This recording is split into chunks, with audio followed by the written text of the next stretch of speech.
Hey, this is Ming here from agentsofspeech.com. Today we're talking about why rewards can be natural in child therapy. So I get this a lot, like if you're watching this on Facebook, this is very apparent, like especially in America and Western countries, is more and more people are coming out saying, oh, like rewarding communication is unnatural. ABA therapy is not good because it's abusive, something like that. And I'm not here to care about whether I disagree or not. Yeah, so I'm just here to tell you what worked for me, what worked for other parents. And the whole topic about ABA abusiveness, we have a video about that, so you can watch that if you search for it inside of our channel or page, okay? So let's get that out of the way. All right, so that's a disclaimer. Now, the next part is that children don't communicate because it's not rewarding. So what do I mean by that? Some parents will get pretty upset. They'll say, no, they love talking to me. They come up to me, and we cuddle. That's communication, right? That's, like that's showing affection. Yes, that is. And that is rewarding. But during that interaction, have you made it rewarding for them to actually speak, to actually use gestures and look at you and so on? And how are you going to evolve that communication towards speaking, right? If you're always stuck in a place where you're very physical, and it's all about physical touch and so on, like that is rewarding, but it's not going to help you ascend to the next level, right? So what do I mean that it's not rewarding? Okay. And this is where I have to be very careful. And that's because there's no incentive to be social, especially for children who are on the spectrum.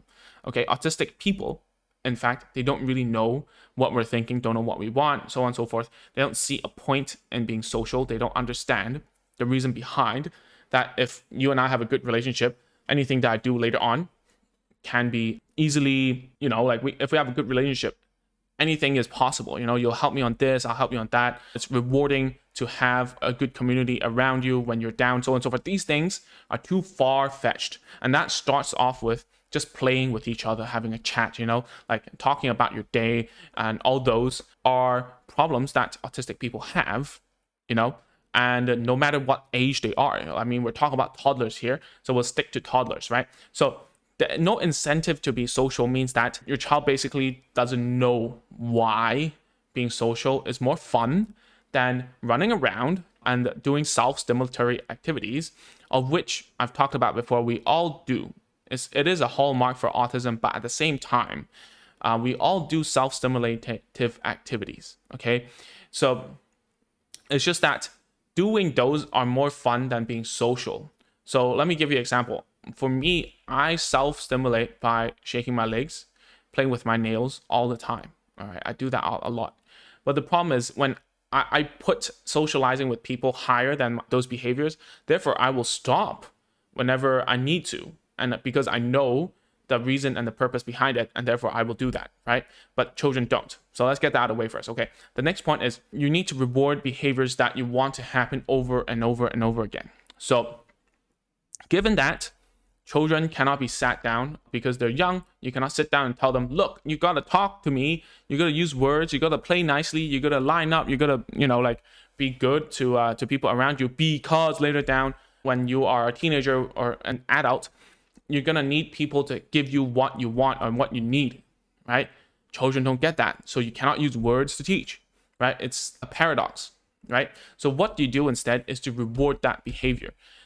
Take the things that the child cares about and use it as a reward so that the child knows, oh, this thing is correct because the more I do this, the more rewards I get, right?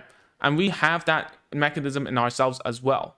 We know what is a social reward, but the child doesn't. And therefore, if you want something to happen over and over again, you reward those behaviors.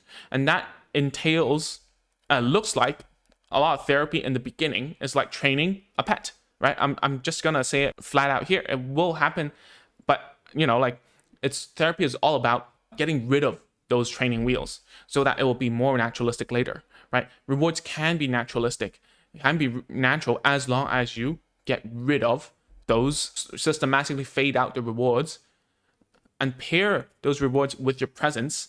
And therefore, it brings me to the next point, is to have a better relationship with your child.